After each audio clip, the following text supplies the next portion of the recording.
जय हिंद साथियों, आज हम सब लोग इससे पहले मॉडर्न हिस्ट्री का पूरा चैप्टर बहुत अच्छे से कवर कर चुके हैं। जो भी नहीं देखे हैं इस वीडियो को, इससे पहले जितना भी मॉडर्न हिस्ट्री है, एंशिएंट हिस्ट्री है, सारा वीडियो पड़ा हुआ है इस यूट्यूब चैनल पर। पूरा देखें और एग्जाम का 100% क्वेश्चन 70 से 80% जरूर से जरूर बनेगा। तो हम सब लोग आज वर्ल्ड हिस्ट्री का लास्ट टॉपिक पढ़ते हैं। हिस्ट्री में भी काफ़ी अच्छा से जर्मनी का जो हिस्ट्री हुआ, उसके बाद विश्व का जितना भी है, जर्मनी हो गया, फ्रांस हो गया, इंग्लैंड हो गया, और जितना भी है सबके बारे में हम सब लोग जितना जहाँ से क्वेश्चन पूछता है वहाँ हम सब लोग टू द पॉइंट बात करेंगे वर्ल्ड हिस्ट्री में। और वर्ल्ड वार 1, वर्ल्ड वार 2 सभी का हम जिक्र करेंगे इस टॉपिक में। तो चलिए हम सब लोग स्टार्ट करते हैं वर्ल्ड हिस्ट्री के बारे में और डिस्कशन। बताइए पूर्ण जागरण से हम लोग स्टार्ट करते हैं। पूर्ण जागरण का जनक किसको माना गया है? इटली के फ्लोरेंस। पूर्ण जागरण का प्रारंभ इटली के फ्लोरेंस नामक नगर से माना जाता है। पूर्ण जागरण का प्रारंभ कौन सा होता है? इटली के फ्लोरेंस। हाँ, ये बताइए इटली के महान कवि कौन थे जो कि पूर्ण जागरण का अग्रदूत माना जाता है? दांते। कौन थे? दांते कहाँ के कवि थे? ये इटली के पूर्ण जागरण। इन्होंने इटली की बोलचाल की भाषा टस्कन में डिवाइन कॉमेडी की रचना किया। डिवाइन कॉमेडी की रचना किसने किया? दांते ने किया था। दांते कहाँ का था? दांते इटली का था, जो कि पुनर्जागरण का अग्रदूत माना जाता है। ठीक ना? अच्छा, ये बताइए दांते के बाद पुनर्जागरण का भावना का प्रशय देने वाला दूसरा व्यक्ति पेट्रॉक कौन था? दांते के बाद पेट्रॉक, जिसको कि मानवतावाद का जनक कहा जाता है। किसको मानवतावाद का जनक? पेट्रॉक को कहा जाता है। अच्छा, ये बताइए द लास्ट जजमेंट एवं the fall of man Michelangelo की कृति है। किसकी कृति है? एंजिलियो की कृति है। The last judgement and the fall of man किसकी है कृतियाँ? कौन ने लिखा है? एंजिलो ने लिखा है। ठीक ना? लास्ट जजमेंट ये पूछता है क्वेश्चन। लास्ट जजमेंटल किसने लिखा है? एंजिलो ने लिखा है। और फॉल ऑफ द मैन भी एंजिलो। हाँ, दोनों। बताइए पूर्ण जागरण काल में चित्रकला का जनक जियाटो। कौन? जियाटो। किसने? कौन है चित्रकला का जनक? जियाटो है चित्रकला का जनक। जियाटो को माना जाता है। पूर्ण जागरण काल में चित्रकला का जनक जियाटो को माना जाता है। पूर्ण जागरण काल का सर्वश्रेष्ठ निबंधकार कौन था? बेकन। इंग्लैंड का था वो बेकन था। फ्रांसिस बेकन नाम उसका क्या था? फ्रांसिस बेकन कौन था? ये इंग्लैंड का एक सर्वश्रेष्ठ पूर्ण जागरण का निबंधकार। ये सब पूछता है। पूर्ण जागरण का निबंधकार बेकन था। बताइए जर्मन भाषा में बाइबिल का अनुवाद किसने? मार्टिन लूथर, जो कि यूरोप का समाज सुधारक था। ठीक है? यूरोप का समाज। अमेरिका के राजा मार्टिन लूथर किंग था। मार्टिन लूथर किंग कौन था? अमेरिका का राजा था। और मार्टिन लूथर किंग ने जर्मन भाषा में बाइबिल का अनुवाद किया था। अच्छा, इंग्लैंड के रोजन बोकेन को आधुनिक प्रयोगात्मकता विज्ञान का जन्मदाता कहा जाता है। ठीक ना? इंग्लैंड के रोजन बेकन को क्या बोला जाता है? ये आधुनिक प्रयोगात्मक विज्ञान का जन्मदाता। Very good.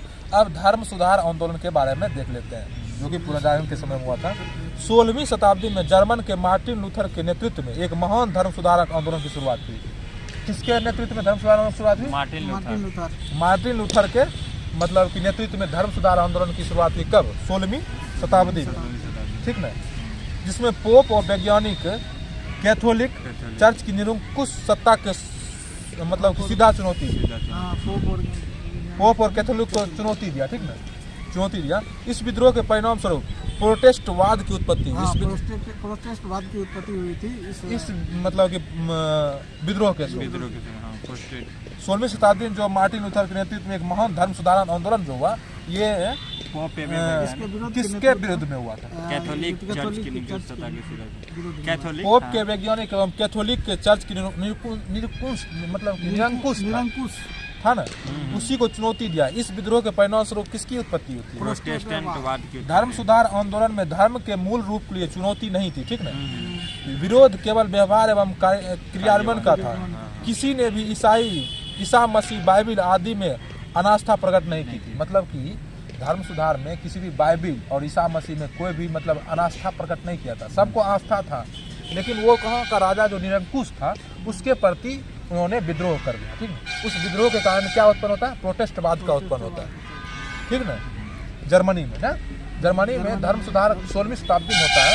और इसके मतलब कि किसके इसके मतलब कि किसके नेतृत्व में? मार्टिन लूथर के नेतृत्व में। होता है, लेकिन निरंकुश के लिए इसमें पूर्ण वैज्ञानिक कैथोलिक के निरंकुश सत्ता के लिए सत्ता के लिए पुष्टवाद का उत्पन्न हुआ। अच्छा ये बताइए, इंग्लैंड के गौरवपूर्ण क्रांति के बारे में जानते हैं, ठीक है। इंग्लैंड में 1642 से 1649 ईस्वी तक सप्तवर्षीय गृह युद्ध होता है। गृह युद्ध कब होता है? 1642 से 1649 तक। 7 सालों का गृह युद्ध होता है 1642 से लेकर 1649 कहाँ होता है? इंग्लैंड में। इंग्लैंड में। गृह युद्ध के पश्चात किसको फांसी दे दी गई थी? चार्ल्स द्वितीय को चार्ल्स प्रथम को। किसको? चार्ल्स प्रथम को फांसी दी गई थी। चार्ल्स प्रथम को फांसी हुई, चार्ल्स द्वितीय को राजा बनाया गया। मतलब कि गृह युद्ध जो हुआ 1642 से 1649 तक, तो फांसी किसको दिया गया? चार्ल्स प्रथम को और राजा बनाया राजा गया। चार्ल्स द्वितीय चार्ल्स द्वितीय को राजा बनाया गया। चार्ल्स द्वितीय की निरंकुशता की जनमत उसके विरुद्ध हो गया, ठीक है। मतलब चार्ल्स द्वितीय क्या था? निरंकुश था। तो जनता इसका क्या हो गया? विरुद्ध, मतलब इसके विरुद्ध हो गया, मतलब विद्रोह कर दिया। परिणाम स्वरूप क्या हुआ? इंग्लैंड में गौरवपूर्ण क्रांति 1688 में। इंग्लैंड में गौरवपूर्ण क्रांति कब होती है? 1688 चार्ल्स द्वितीय के निरंकुश शासक के विरुद्ध में जनता सब जो है ना उसका विरुद्ध हो गया, जिसके कारण से 1688 में गौरवपूर्ण क्रांति होती है 1688 से। अमेरिका में स्वतंत्रता संग्राम, इसके बारे में पढ़ते हैं, ठीक है। अमेरिका स्वतंत्रता संग्राम के नायक जॉर्ज वाशिंगटन। अमेरिका स्वतंत्रता संग्राम के नायक जॉर्ज वाशिंगटन, जो बाद में अमेरिका के प्रथम राष्ट्रपति भी बने। प्रथम राष्ट्रपति कौन बने थे अमेरिका के प्रथम राष्ट्रपति? George Washington. अमेरिका को पूर्ण स्वतंत्रता कब मिली? 4 जुलाई 1776 4 जुलाई 1776 में अमेरिका को पूर्ण स्वतंत्रता मिली। तो अमेरिका में स्वतंत्रता संग्राम के नायक ये थे जॉर्ज वाशिंगटन। अमेरिका को पूर्ण स्वतंत्रता कब मिली? 4 जुलाई 1776 को। 1773 ईस्वी में ईस्ट इंडिया कंपनी की 4 से ज्यादा एक जहाज बोस्टन पहुंचा और 16 दिसंबर 1773 ईस्वी को समुद्र, मतलब वो जो चाय से लदा जो था उसको क्या किया? नदी में फेंक दिया। इसको क्या बोला गया? बोस्टन टी पार्टी के नाम से जाना जाता है। अच्छा, बोस्टन टी पार्टी कब होता है बताइए? 1773 में 16 दिसंबर 1773। अमेरिका का स्वतंत्रता युद्ध पेरिस की संधि के तहत समाप्त होता है, ठीक ना।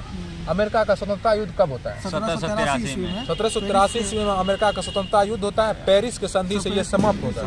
समाप्त कर दिया गया। अमेरिका का स्वतंत्रता संग्राम के दौरान अमेरिका वासियों का नारा क्या था?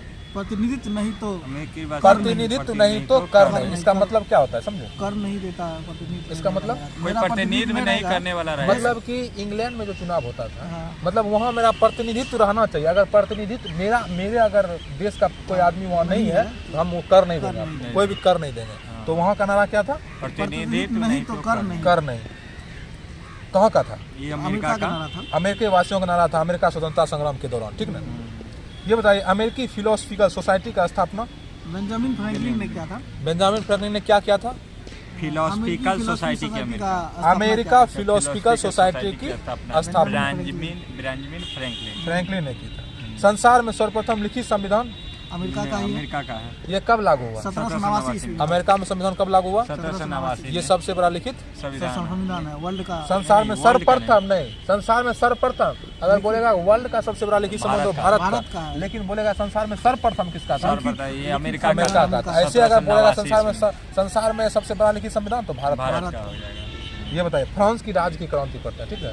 फ्रांस की राज्य क्रांति 1789 में फ्रांस के राज्य की क्रांति किसके शासन काल में? लुई 16 के काल में। कब हुए फ्रांस में क्रांति? 1789 में फ्रांस में क्रांति हुआ था। 1789 में फ्रांस में क्रांति किसके नेतृत्व में? राज्य क्रांति हुआ था लुई 16 के नेतृत्व में। 1789 राज्य क्रांति हुआ था, ठीक ना। स्टेटस जनरल की शुरुआत 5 मई 1789 को हुई थी। इसी दिन फ्रांसीसी क्रांति का श्रीगणेश हुआ था। फ्रांसीसी क्रांति का श्रीगणेश कब हुआ? 5 मई 1789। मतलब फ्रांसीसी क्रांति का शुरुआत कब हुआ था? 5 मई 1789 को फ्रांसीसी क्रांति का शुरुआत हुआ था। स्टेटस जनरल की शुरुआत। हाँ, स्टेटस जनरल की शुरुआत हुई। अच्छा, 14 जुलाई 1789 को क्रांतिकारी ने बास्टिल के जेल के फाटक को वहाँ के बंदियों को मुक्त कर दिया, ठीक ना। वहाँ जो बंद था बंदी, जितना बंदी कैद में था सभी को 14 जुलाई 1789 को बास्टिल के जेल से बाहर कर दिया, ठीक ना। अच्छा, सामाजिक समानता, ऐसा क्यों किया गया? क्योंकि उस दिन इसका अथी हुआ था, आज़ादी मिला था। इसी के अथी उपलक्ष्य में कर दिया गया। ठीक है। सामाजिक समानता, सामाजिक विशेषाधिकार का अंत, निरंकुश तथा भ्रष्ट प्रशासन में सुधार, न्याय तथा करों में सुधार हुआ, ठीक ना। ये जो क्रांति हुआ इसके कारण से। समानता के उद्देश्य को पाने के लिए ही इस क्रांति की शुरुआत की गई थी। मतलब कि फ्रांस की क्रांति की शुरुआत क्यों करें? समानता, सभी में समानता होना चाहिए। समानता और समानता मतलब कर भी सबको समान लगना चाहिए। मतलब कि न्याय था, करों में सुधार हुआ, न्याय सबको बराबर मिलने लगा। तो यही सब न्याय पहले अलग अलग सबको अलग अलग मिलता था, यही क्रांति हुआ जिसके कारण से न्याय सभी को बराबर मिलने लगा। ठीक है। फ्रांस की राजधानी वर्साय को लुई 14वां ने बनवाया था। किसने बनवाया था? किसने बनवाया था? 14वां। ट्रेफल का युद्ध कब होता है? 21 अक्टूबर 1895। 21 अक्टूबर 1805 में ट्रेफल का युद्ध इंग्लैंड एवं नेपोलियन के बीच हुआ। 21 अक्टूबर किसके बीच हुआ ट्रेफल का युद्ध? इंग्लैंड और नेपोलियन के बीच हुआ। कब हुआ? 1805 में। 21 अक्टूबर 1805 में ट्रेफल का युद्ध होता है। ट्रेफल का 21 अक्टूबर 1805 होता है इंग्लैंड एवं नेपोलियन के बीच। नेपोलियन ने कानूनों का संग्रह तैयार करवाया जिसे नेपोलियन के बीच हुआ। कोंड कहा गया। हाँ, कोंड कहा गया। अच्छा बताइए, वाटरलू का युद्ध नेपोलियन कोंड कहा गया। नेपोलियन कानूनों का जो संग्रह करवाया उसको क्या बोला गया? नेपोलियन कोंड। नेपोलियन कोंड कहा गया। नेपोलियन जो कानूनों का संग्रह करवाया उसको क्या बोला गया? संग्रह जो तैयार किया उसे नेपोलियन कोंड कहा गया। अच्छा, वाटरलू का युद्ध कब होता है? वाटरलू का युद्ध 1815 ईस्वी वाटरलू का युद्ध उसके जीवन का अंतिम युद्ध था। ठीक ना? नेपोलियन का। हाँ, जिसमें उसे पराजय मिली और आत्मसमर्पण करना पड़ा। नेपोलियन के पतन का कारण उसका रूस पर आक्रमण करना। उसे सेंट हेलेना द्वीप भेज दिया गया जहां 1821 में किसकी मृत्यु हो गई? नेपोलियन की मृत्यु कहाँ हुई थी? सेंट हेलेना द्वीप पर कब? 1821 में। और नेपोलियन की अंतिम युद्ध यही था वाटरलू 1815 में। अब चलते हैं औद्योगिक क्रांति के बारे में। ठीक ना?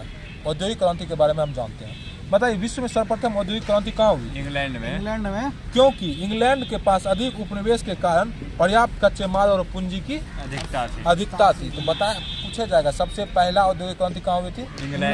इंग्लैंड में क्यों हुई थी? क्योंकि उसके पास अत्यधिक उपनिवेश था और उपनिवेश होने के कारण उसके पास बहुत ज्यादा कच्चे माल था। कच्चा माल से ही हम सब लोग मतलब कि उद्योग धंधा करते हैं, नया चीज बनाते हैं। 1814 ईस्वी में जॉर्ज स्टीफन ने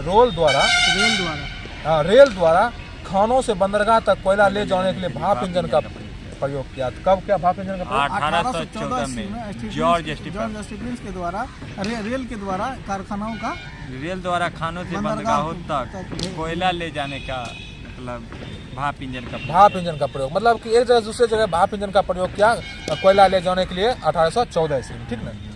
ये बताया, औद्योगिक क्रांति के दौर में जर्मनी इंग्लैंड का प्रतिद्वंदी था। मतलब जिस समय औद्योगिक क्रांति हो रहा था जर्मनी और इंग्लैंड दोनों में 36 का आंकड़ा था। ठीक ना? जर्मनी और इंग्लैंड में क्या था? दोनों में प्रतिद्वंदी था। मतलब वही 36 का आंकड़ा था।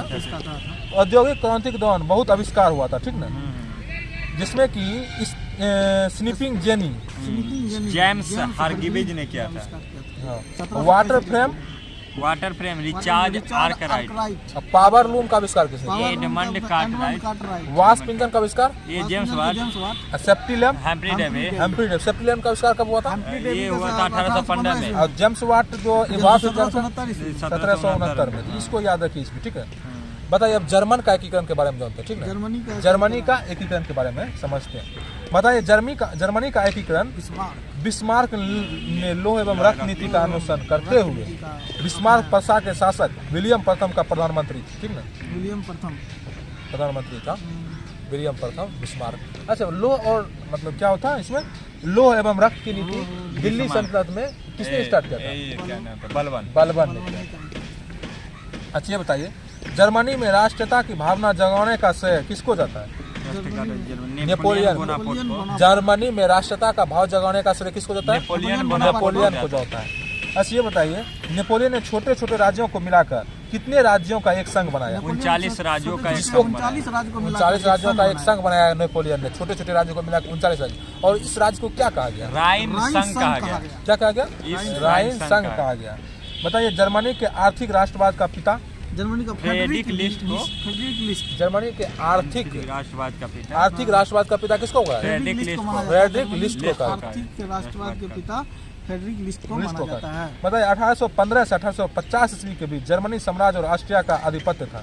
1815 से 1850 के बीच जर्मनी साम्राज्य किस पर आधिपत्य था? ऑस्ट्रिया का आधिपत्य था। जर्मनी पर ऑस्ट्रिया का आधिपत्य था। मतलब जर्मनी पर जो ऑस्ट्रिया पर राज करता था। ऑस्ट्रिया राज करता था? 1815 से 1850 में जर्मनी पर कौन राज करता था? ऑस्ट्रिया राज करता था। एकीकरण के अंतिम चरण में पर्सा एवं फ्रांस के मध्य 1870 ईस्वी में युद्ध होता है, ठीक ना? पर्सा और फ्रांस के बीच कब होता है? 1870 में युद्ध होता है। एकीकरण के अंतिम चरण में पर्सा और फ्रांस के बीच कब युद्ध होता है? 1870 ईस्वी में पर्सा और फ्रांस के बीच 1870 ईस्वी में युद्ध होता है। जर्मनी के एकीकरण के समय, जर्मनी के एकीकरण के अंतिम चरण में अंतिम समय पर्सा और फ्रांस के बीच युद्ध होता है 1870 में, 1870 में, जिसमें पराजय किसकी होती है? फ्रांस की पराजय हो जाती है। और दोनों में कौन संधि होती है? दोनों में फ्रैंकफर्ट की संधि, दोनों में फ्रैंकफर्ट की संधि होती है। जब जर्मनी और फ्रांस में जो 1870 में जो युद्ध होता है, तो इस युद्ध समाप्त कैसे होता है? किस संधि समाप्त होता है? फ्रैंकफर्ट की संधि से युद्ध, और ये जिसमें फ्रांस की हार हो जाती है और जर्मनी जीत जाता है। मतलब मैंने पर्सा जीत जाता है जर्मनी में। पर्सा और फ्रांस के बीच हुआ था 1870 में युद्ध। पर्सा का राजा विलियम प्रथम जर्मन सम्राट बना। जर्मन सम्राट कौन बनता है? जर्मन सम्राट विलियम प्रथम। उसे केसर की उपाधि से विभूषित किया गया। केसर की उपाधि से विभूषित किसको? इसी को विलियम प्रथम केसर की उपाधि से, पर्सा के राजा विलियम प्रथम को केसर की उपाधि से विभूषित किया गया। अच्छा बताइए, जर्मनी का एकीकरण कब संभव हो गया? जर्मनी का एकीकरण कब संभव? सेडन के युद्ध के बाद। किस युद्ध के बाद जर्मनी का एकीकरण संभव हो सका? बताइए। सेडन के युद्ध के बाद जर्मनी का एकीकरण संभव हो पाया। सेडन के युद्ध के बाद जर्मनी का एकीकरण संभव हो पाया। बड़ा इटली का एकीकरण के बारे में हम सब लोग चर्चा करते हैं, ठीक है? इटली के एकीकरण का जनक किसको बोलता है? जोसेफ मेजनी को इटली का एकीकरण का जनक कहा जाता है। क्रांतिकारी सुधारक भी कहा। हाँ बताइए तो, गिबर्टी ने कार्बोनेरी नामक गुप्त संस्था का स्थापना किया। इटली में एकीकरण में जो इटली का एकीकरण पढ़ रहे हैं, गिबर्टी ने क्या किया था? कार्बोनेरी नामक गुप्त संस्था। और जो अच्छा, इटली का एकीकरण का जन्मदाता किसको? जोसेफ मेजनी, नेपोलियन को। इटली का जन्मदाता। अच्छा, जन्मदाता इटली के एकीकरण का, इटली की एकता का जन्मदाता किसको बोलते हैं? नेपोलियन को कहा जाता है। इटली के एकीकरण का दाता नेपोलियन को कहा जाता है। मतलब इटली के एकीकरण के मार्ग में सबसे बड़ा बाधक कौन था? ऑस्ट्रिया राज करता था। हाँ, इटली एकीकरण के मार्ग में सबसे बड़ा बाधक कौन था? ऑस्ट्रिया था। ऑस्ट्रिया। बताइए, 1870 ईस्वी में पर्सा एवं फ्रांस के बीच युद्ध का लाभ उठाकर रोम पर अधिकार करके उसे इटली की राजधानी बनाया गया। वह एकीकरण का चतुर्थ एवं अंतिम चरण था। मतलब 1870 ईस्वी में पर्सा एवं फ्रांस के बीच जो युद्ध हुआ, चौथा चरण था और अंतिम चरण था। 1870 ईस्वी में मतलब किसके बीच होता है? फ्रांस एवं पर्सा के बीच, जिसमें फ्रांस की हार हो जाती है। इसमें क्या लाभ उठाया पर्सा ने? ये रोम को जो होता है ना, इटली का राजधानी बना देता है। रोम को अधिकार करके उसको इटली का राजधानी बना दिया गया। किस युद्ध में? 1870 में। पर्सा और फ्रांस के बीच के युद्ध 1870 में हुआ। वह एकीकरण का चतुर्थ एवं अंतिम चरण, ठीक ना? इटली के एकीकरण का तलवार गेरिबाल्डी को कहा जाता है। इटली के एकीकरण तलवार गेरिबाल्डी। इटली के एकीकरण का तलवार किसको बोलता है? गेरिबाल्डी। इसमें लाल कुर्ती नाम से सेना का गठन, लाल कुर्ती नाम से सेना का संगठन किया गया। मतलब इटली के एकीकरण का तलवार गेरिबाल्डी को कहा जाता है। किसके नाम से सेना का संगठन किया? लाल कुर्ता संगठन। लाल कुर्ती नाम की सेना से संगठन किया गया। 1870 ईस्वी में पर्सा एवं फ्रांस के बीच युद्ध का लाभ उठाकर रोम पर अधिकार करके उसे इटली की राजधानी बनाया। इसका चतुर्थ एवं अंतिम एकीकरण 1871 ईस्वी में काउंट कैबूर ने किया था। मतलब कि एकीकरण का अंतिम संस्करण, अंतिम बार, चतुर्थ एवं अंतिम किसने किया था एकीकरण? काउंट कैबूर ने।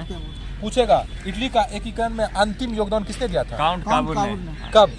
1871 में। 1871 में। जोसेफ मेजनी ने ही कहा था कि समाज में क्रांति लाना है तो नेतृत्व युवाओं को दे दिया जाए। मतलब जोसेफ मेजनी ने कहा था कि समाज में अगर क्रांति लाना है तो सत्ता जो युवाओं को सौंप दिया जाए। मतलब सत्ता जो युवाओं को दे दिया जाए। इसलिए इसको इटली का जनक, एकीकरण का जनक कहा जाता है। हाँ, इटली का एकीकरण जनक जोसेफ मेजनी को कहा। Joseph Mazzini. चलिए सर, अब हम प्रथम विश्व युद्ध के बारे में चर्चा करते हैं, ठीक है?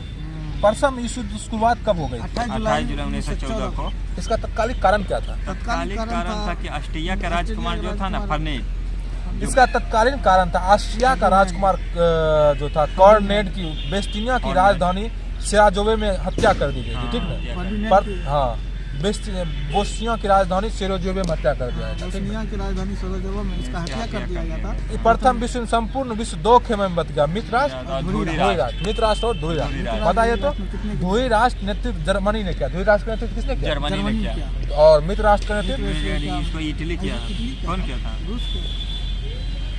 मतलब ध्रुवी राष्ट्र का नेतृत्व किसने किया? जर्मन। अच्छा बताइए, ध्रुवी राष्ट्र में कौन कौन देश था? ध्रुवी राष्ट्र में था ऑस्ट्रिया, हंगरी, इटली, ये सब। Germany, Australia, Italy, Germany, Australia, Italy, Germany, Australia, Hungary, Australia, Hungary, Italy, Germany. और मित्र राष्ट्र में कौन था?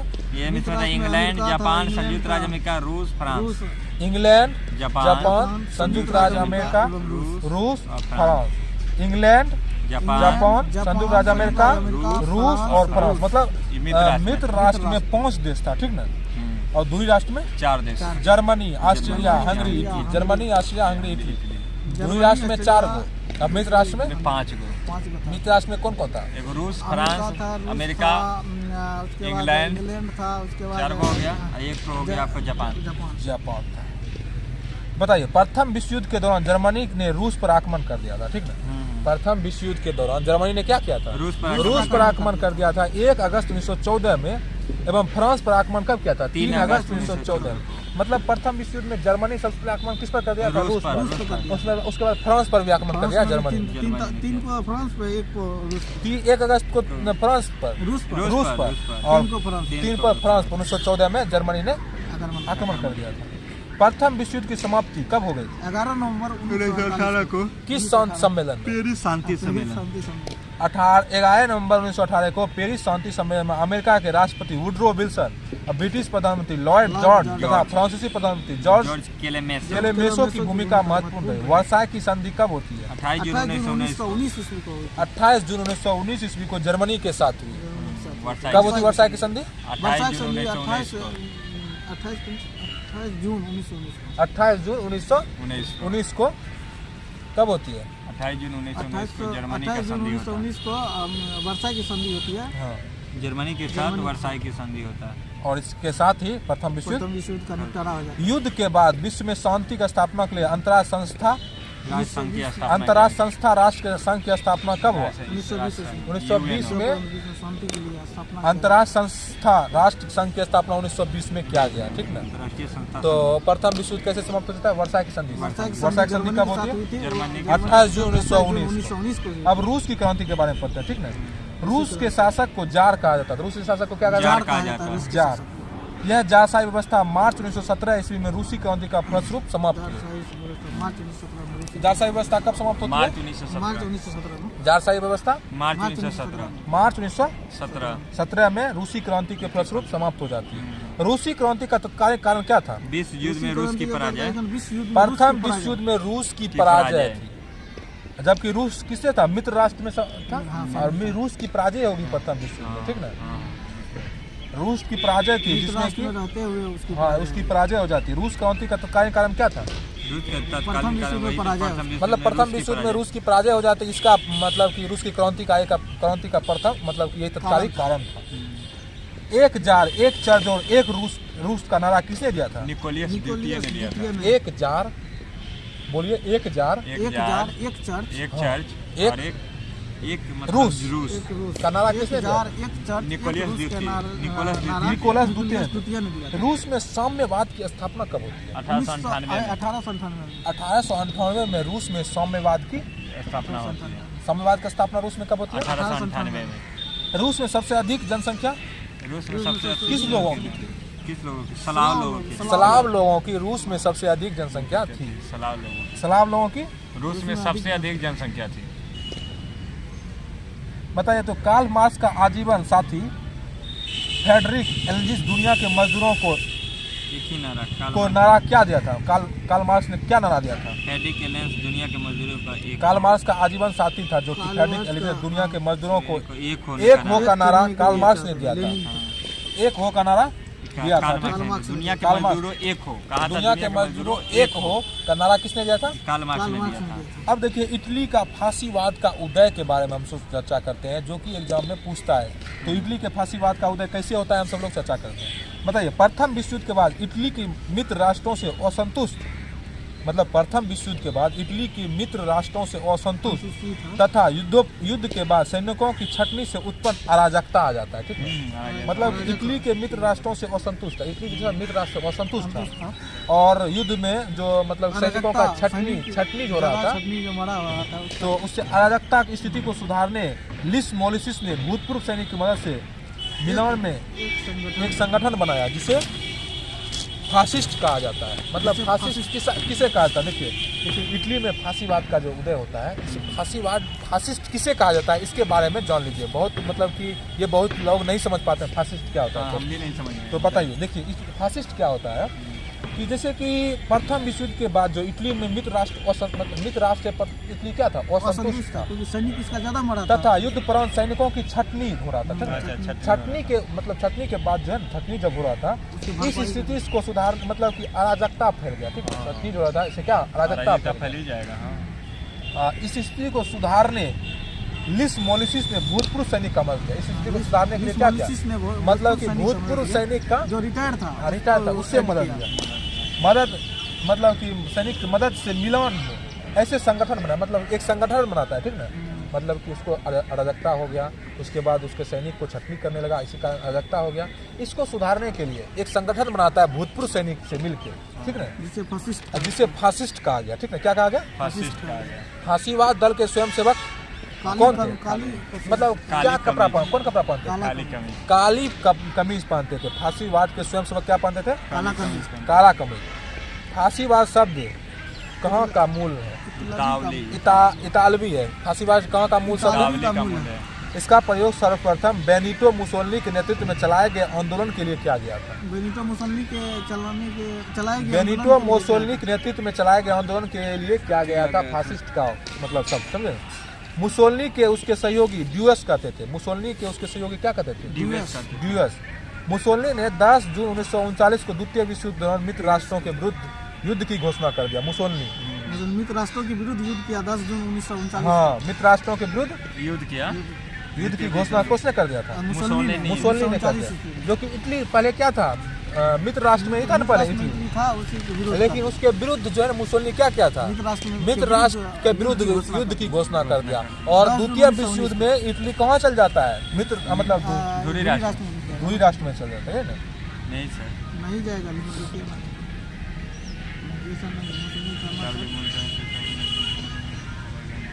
अच्छा सुनिए, नहीं गया। मुसोलिनी कहना था कि युद्ध मनुष्य के महान बनाता है। देखिए सुनिए, अच्छा सुनिए पहले जर्मनी का नाजीवाद में कैसे उदय होता है, ठीक ना। बताइए। नाजीवाद फांसीवाद का जर्मन रूप था, ठीक ना। नाजीवाद क्या था? फांसीवाद का जर्मन रूप था। मतलब फांसीवाद नाजीवाद का जर्मन ही रूप था, एक ही चीज था दोनों, ठीक ना। जर्मनी में नाजी दल का उत्थान हिटलर के नेतृत्व में हुआ, ठीक ना। हाँ, नाजी दल का उत्थान हिटलर के नेतृत्व में। वर्ष 1920 में हिटलर ने नेशनल सोशलिस्ट पार्टी या नाजी दल की स्थापना की। मतलब नाजी दल की स्थापना हिटलर ने कब किया था? 1920 में नाजीवाद की स्थापना किसने किया था? हिटलर। और वर्ष 1933 में जर्मनी का प्रधानमंत्री कौन बना? हिटलर बना। 1933 में जर्मनी का प्रधानमंत्री कौन बना? हिटलर बना। नाजीवाद का स्थापना 1920 में हिटलर ने किया। हाँ, 1933 में ये प्रधानमंत्री बन जाता है। उस समय राष्ट्रपति हिंडेनबर्ग थे। हाँ, हिटलर को उसके समर्थ फ्यूअर कहते थे। हिटलर को उसके समर्थक क्या बोलते थे? हिटलर को उसके समर्थक क्या बोलते थे? फ्यूअर कहते थे। तथा उसके अनुयायी बाह पर स्वास्तिक का चिन्ह लगाते थे। किसके अनुयायी बाह पर स्वास्तिक का चिन्ह लगाते थे? हिटलर के अनुयायी बाह पर क्या लगाते थे? स्वास्तिक का चिन्ह लगाते थे, ठीक ना। उसने गेस्टापो नामक गुप्तचर विभाग पुलिस विभाग का गठन किया।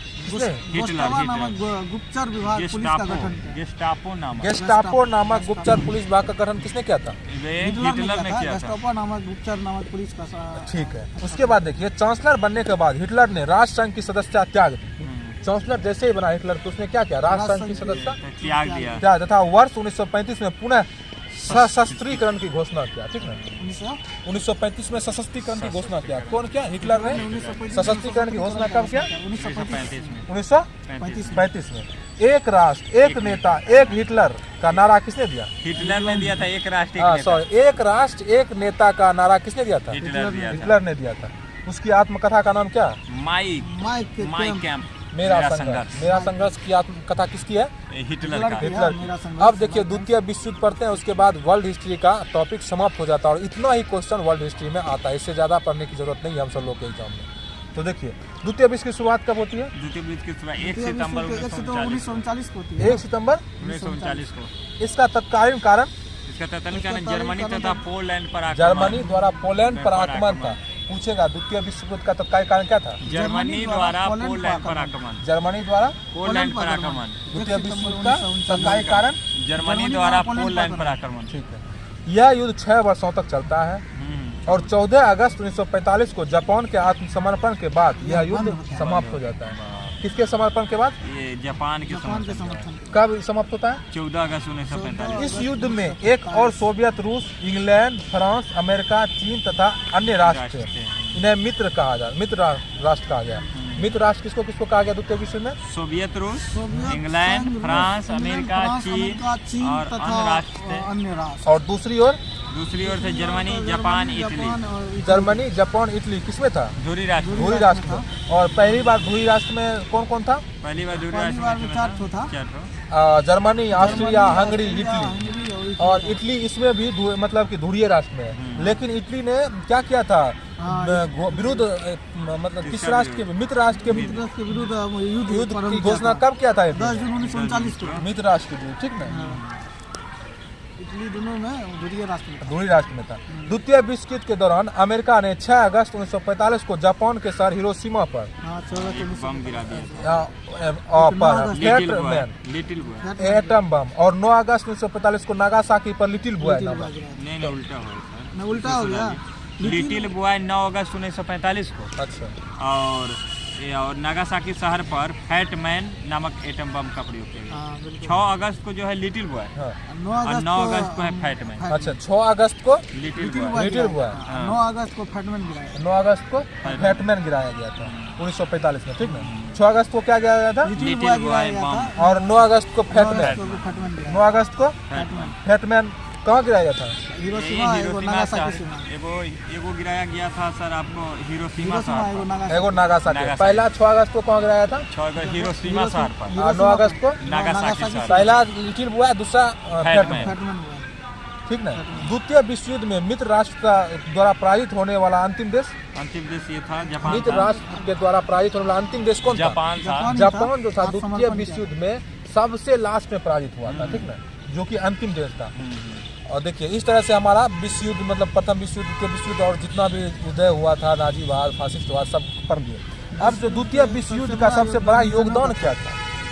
संयुक्त राष्ट्र संघ यूएनओ की स्थापना। द्वितीय विश्व युद्ध के बाद ही यूएनओ की स्थापना शांति बना रहे, दूसरा फिर ऐसा बड़ा युद्ध नहीं हो, इसलिए यूएनओ की स्थापना हुई 1945। इस तरह से 24 अक्टूबर 1945 को यूएनओ की स्थापना होती है। इस तरह से हम सब लोग पूरा हिस्ट्री को ख़त्म कर दिए। वर्ल्ड हिस्ट्री से लेकर पूरा एंशिएंट, मिडाइवल, सभी मॉडर्न, सभी को ख़त्म कर दिया। और इतना से ही क्वेश्चन आता है। वर्ल्ड हिस्ट्री आज पूरा संपूर्ण हो गया, इतना ही वर्ल्ड हिस्ट्री आता है। तो हम सब लोग मिलते हैं फिर से नेक्स्ट सब्जेक्ट और नेक्स्ट सेशन में। तब तक के लिए धन्यवाद।